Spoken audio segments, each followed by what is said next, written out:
on disappearing. I have not disappeared. The boulevard is full of my steps. The sky is full of my thinking. An archbishop prays for my soul. Even though we met only once, and even then he was busy waving at a congregation.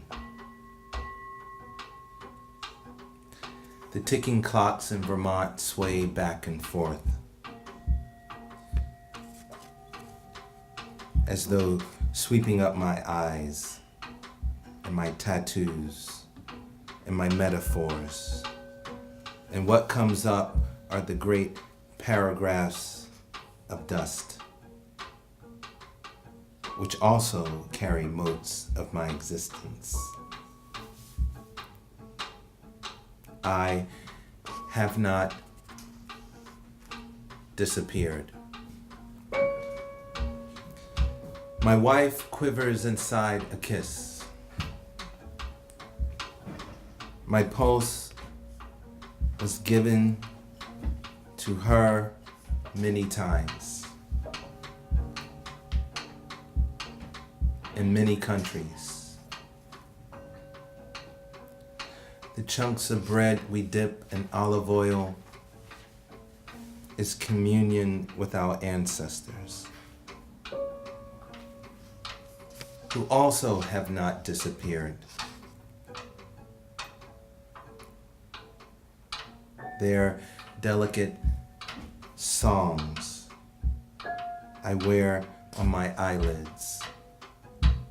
Their smiles have given me freedom, which is a crater I keep falling in.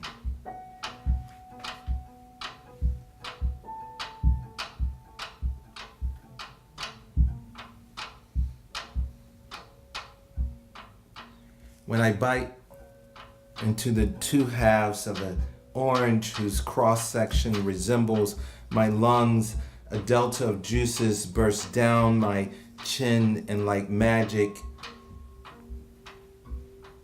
makes me appear to those who think I've disappeared.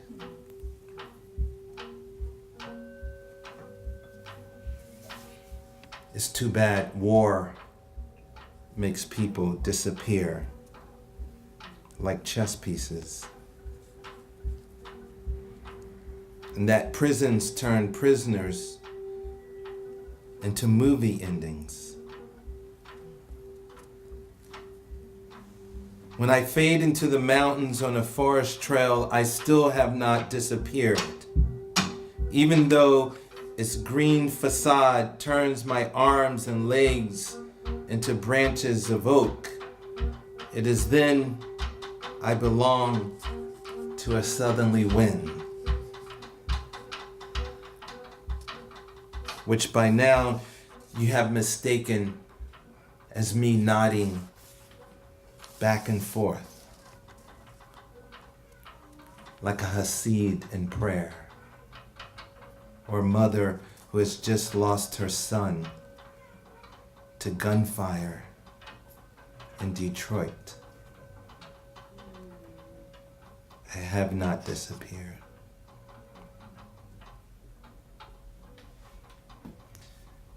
In my children, I see my bulging face, pressing further into the mysteries. In the library in Tucson, on a plain above Buenos Aires, on a field where nearby burns a controlled fire, I'm held by a professor, a general, and a photographer. One burns a finely wrapped cigar, then sniffs the scented pages of my books, scouring for the bitter smell of control.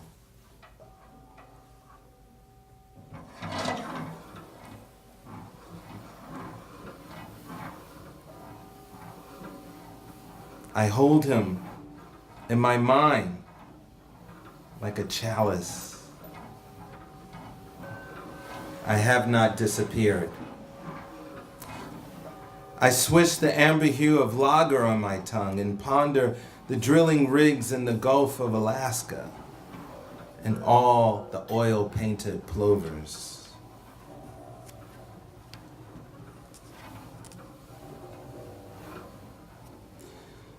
When we talk about limits, we disappear.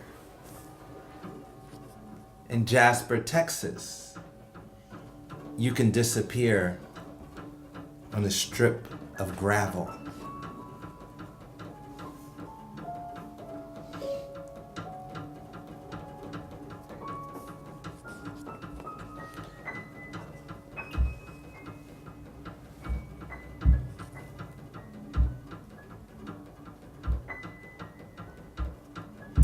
I am a life in sacred language. Termites toil over a grave. My mind is a ravine of yesterdays. At a glance from across the room, I wear September on my face, which is eternal and does not disappear. Even if you close your eyes once and for all, simultaneously, like two coffins.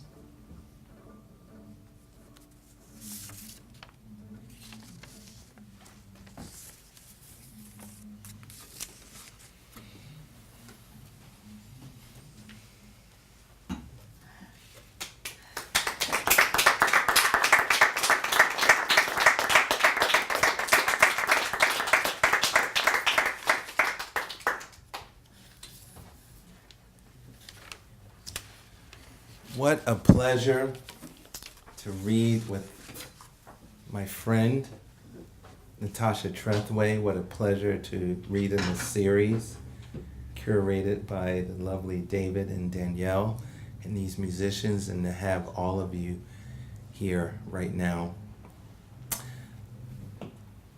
Healing, words.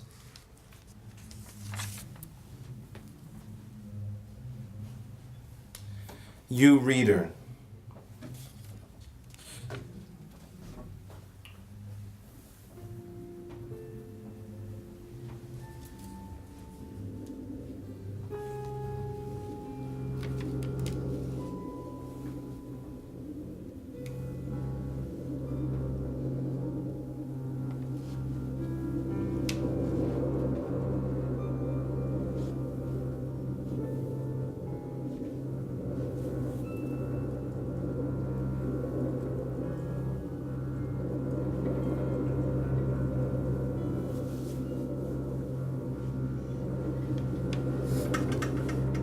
art.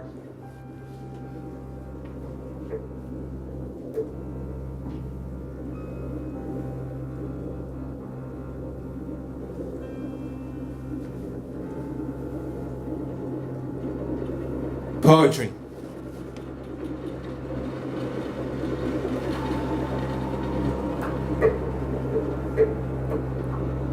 Art.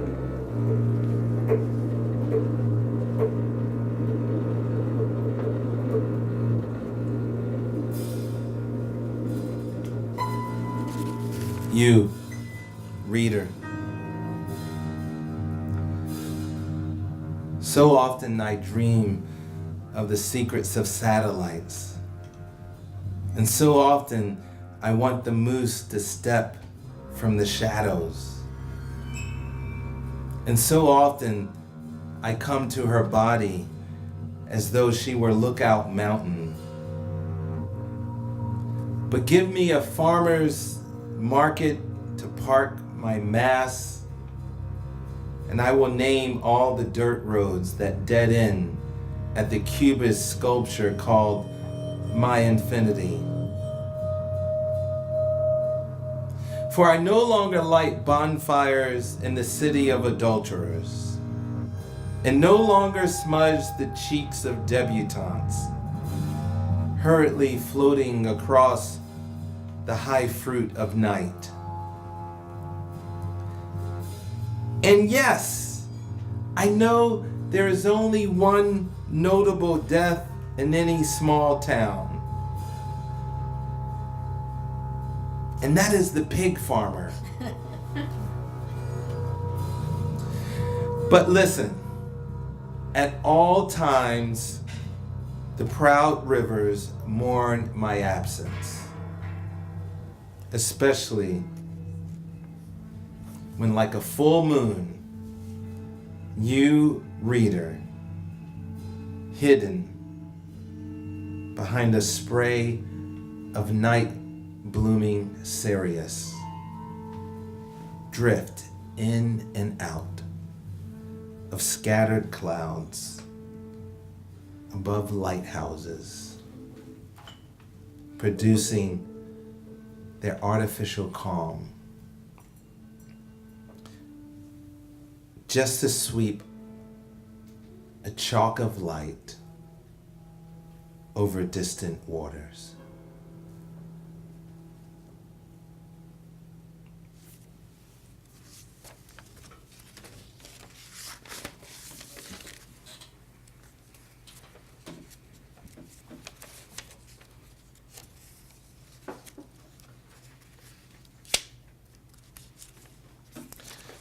This is cool because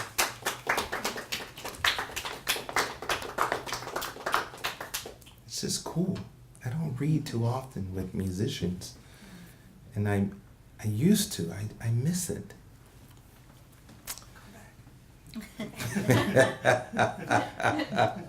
No doubt. This is a New York poem. The flaneur tends a well-liked summer cocktail. Curbside on an art-like table. He's alone, of course, in the arts district, as it were. Legs folded, swaying a foot, so that his body seems to summon some deep immensity from all around.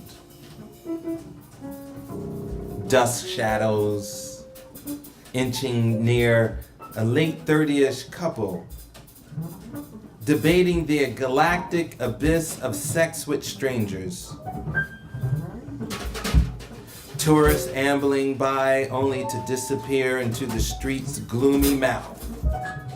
A young Italian woman bending to retrieve a dropped Metro card, its black magnetic strip facing up. A lone speckled brown pigeon breaking from a flock of rock doves, then landing near a crushed fast food wrapper, newly tossed by a bike messenger. The man chortling after a sip of flaxen-colored beer, remembering that in the Gospel of John, the body and glory converge, linked to incarnation, and so perhaps we manifest each other. A tiny shower of sparks erupting from the knife sharpener's truck, who daily leans a blade into a stone. A cloudscape reflected in the rear windshield of a taxi, where inside a trans woman applies lipstick.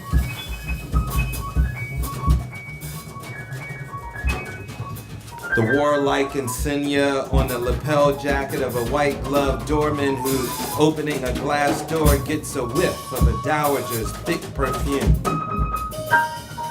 and recalls baling Timothy hay as a boy in Albania.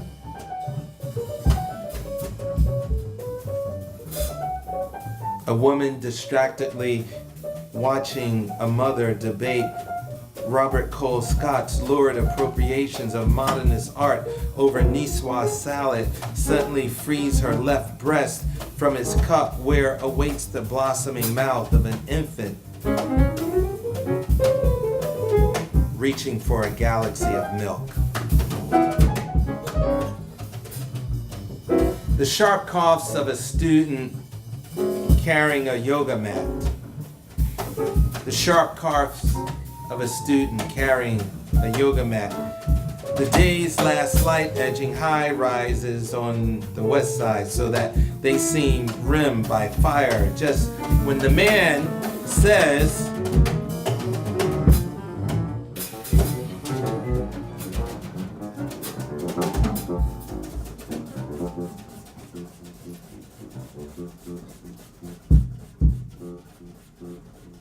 and yet, amidst the wages we pay, boarding the great carousel of flesh.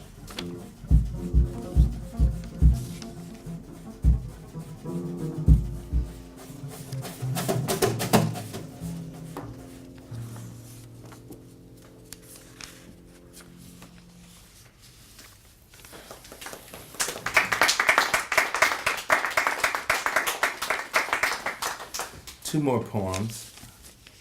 This is Obad,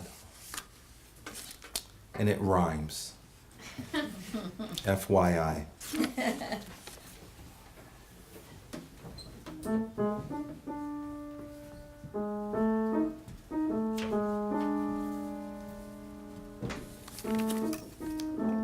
You could be home, boiling a pot of tea as you sit on your terrace, reading up on last night's soccer shot beneath the scarf of Sarah's. You could be diving headlong into the waves of Cocoa Beach, or teaching Mao Sing Tong, whose theories are easy to reach, or dropping off your dry cleaning, making the new Americans wealthier, or mowing your lawn, greening up. But isn't this healthier?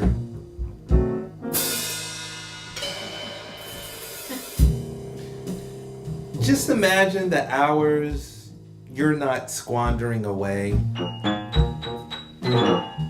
nor the ant-like minutes frittered with the tentative fiancé. Your whole body agrees you'd rather lie here like a snail in my arms crook, nude, oblivious to all your emails. Yes, it's nearly 1 o'clock, but we have more reasons to kiss, to engage in small talk. For one, these blissful seasons are short, and tomorrow is never insured. So bounce downstairs,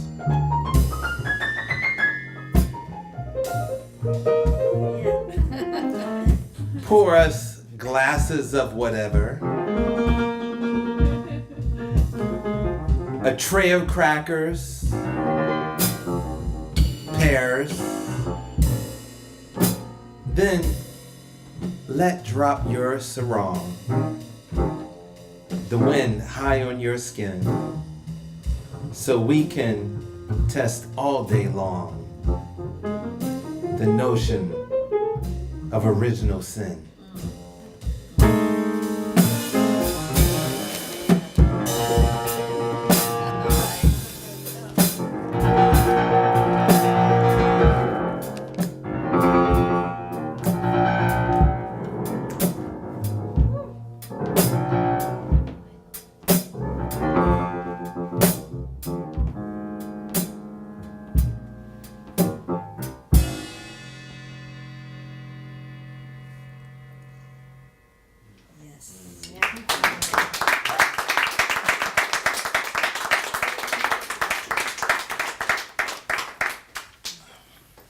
This is my last poem.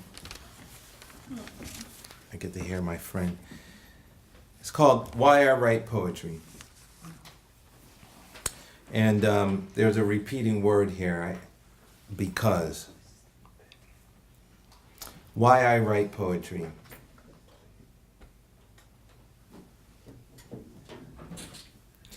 Because my son is as old as the stars. Because I have no blessings. Because I hold tangerines like tennis balls. Because I sit alone and welcome morning across the unshaved jaws of my lawn. Because the houses on my street sleep like turtles. Because the proper weight of beauty last night was her eyes beneath my eyes. Because the red goblet from which I drank made even water a Faustian toast. Radishes should be banned, little pellets that they are. Someone says it's late and begins to rise from a chair.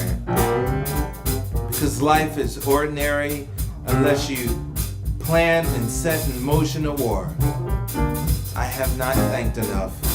My lips moisten whenever I hear Mingus. My lips moisten whenever I hear Mingus. My lips moisten whenever I hear Mingus. I could say the morning died like candle wax and no one would question that truth. I could say someone died like candle wax and no one would question that truth. Because I relished being sent into the coat room in 3rd grade where alone I would turn off the lights and run my hands over my classmates' coats as if playing tag with their bodies. Because once I shoplifted a pair of shorts and was caught at the Gallery Mall. Because soup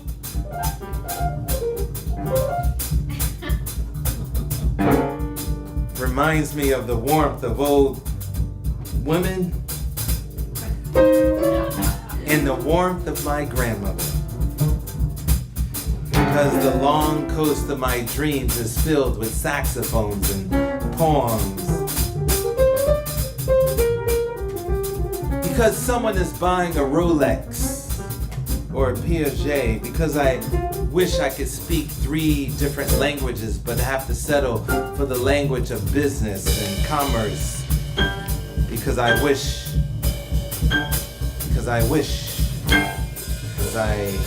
better get it in my soul.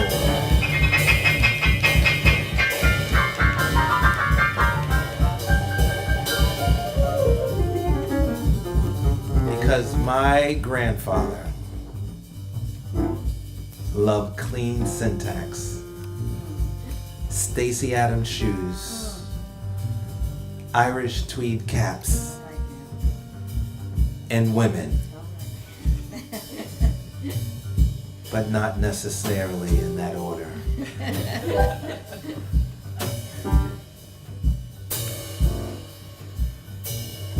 Because the elderly are sexy,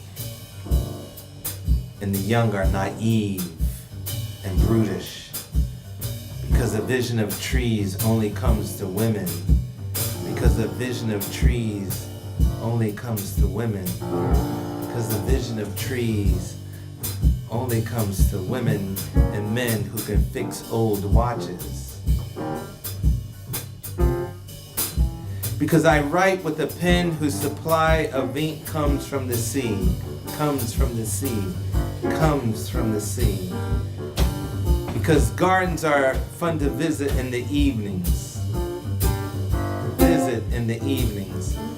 Because I still do not eat corporate French fries. Corporate French fries.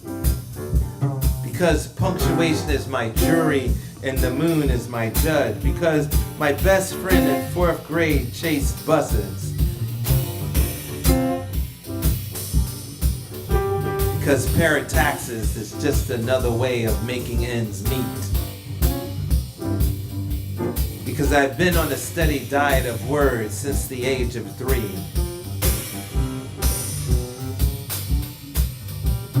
Since the age of 3.